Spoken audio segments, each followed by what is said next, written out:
Number 19, BYU men's basketball lost to West Virginia, 79-71. I apologize for looking down because I cannot memorize all this stuff. I think it's safe to say that BYU should not be ranked next week, and perhaps not even ranked on the week of conference tournament either. Literally in 2 weeks. I think it's safe to say that. They have lost the last 8 out of 12 games. Not exactly finishing strong in the regular season. I get part of it is Richie Saunders being hurt and out for the year.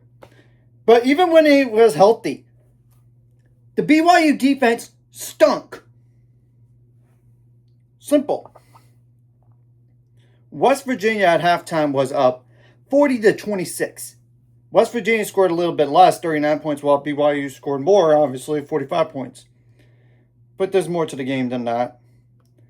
That's why I'm definitely going to go with stats. I don't want to just double check real fast if I really need to go over the last minute of the game.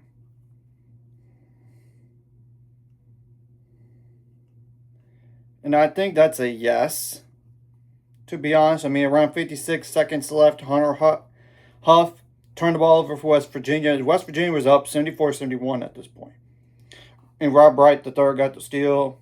Then Kebakita turned the ball over around for BYU around 53 seconds left, which was stolen by Chance Moore. Hunter Huff missed a layup around 31 seconds left. Brennan Lorient from West Virginia got the offensive board, and Rob Wright the third, or Rob Wright, fouled for BYU. Hunter Huff went to the line, made the first free throw, but missed the second, so 75-71 lead.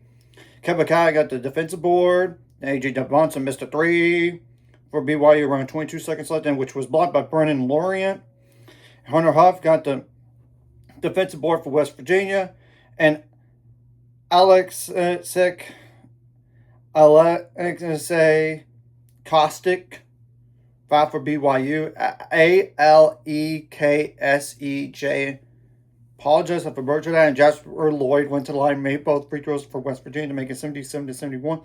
Rob Wright the third missed a three around 10 seconds left, and obviously there was a foul, like Harlan Obiha got the defensive board for West Virginia and was fouled by Kebakita, and Harlan went to the line for West Virginia and made both free throws to make it 79-71.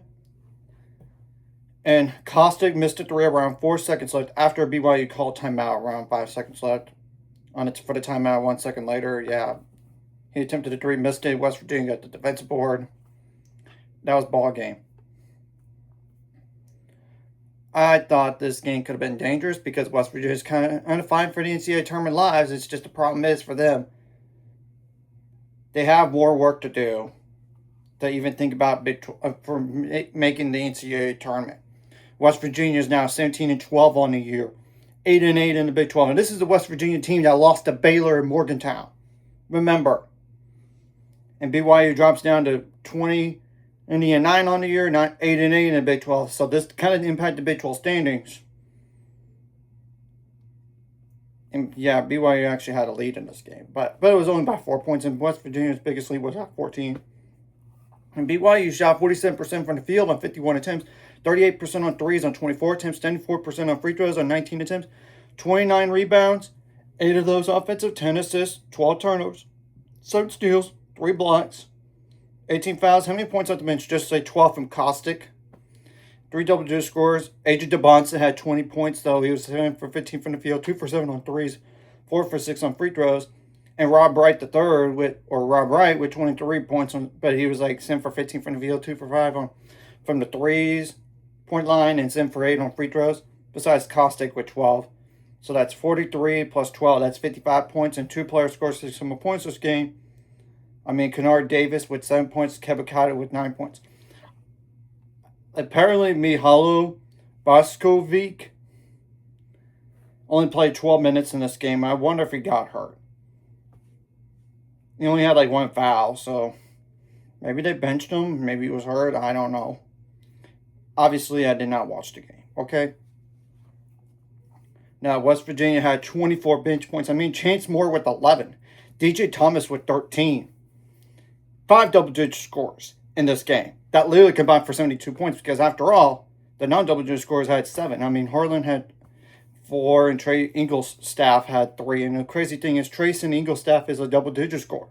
He did not get there in this game. But Brandon Lorient had 18 points.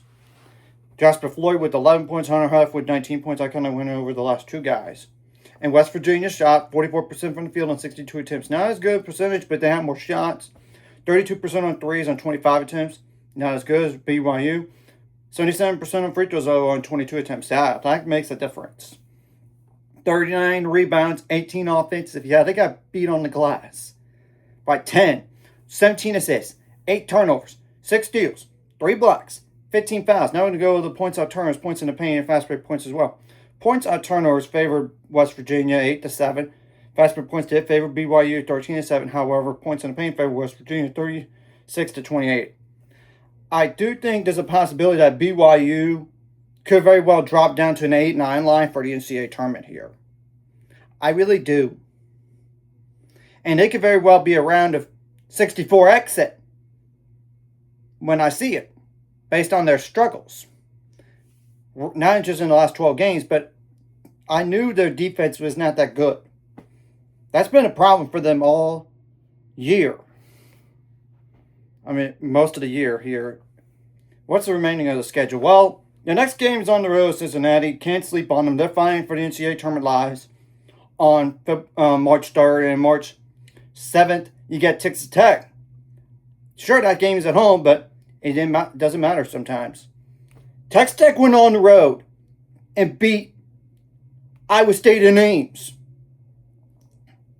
Yes, I know they are down JT Toppin for the rest of the year. But they still won in Ames. And I'll go over that upset. I will. Now, West Virginia, you have some obvious work to do. You got to go on the road to Kansas State without Jerome Tang as head coach on March 3rd. March 6th, you got UCF at home. So, yeah, you got to have to beat Kansas State. And definitely got to beat UCF. Even if you win both of those games, I don't know if it's enough to even make the NCAAs.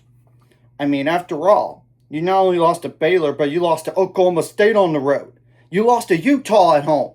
You got to do some damage in the Big 12 tournament to even think about the NCAAs. And obviously, winning a Big 12 tournament, you're automatically in the NCAA tournament. So, anyways, if you like this content, hit the like, subscribe button. See you guys later on the road to and unsubscribe. Scroll, ultimate goals, 1,000 more. Some of my Discord like video. Content really helps YouTube background. Some more people see it. Sharing the video does help as well. Some more people all could watch. And if we're watching, and not subscribe, hit subscribe button with notification bell as well.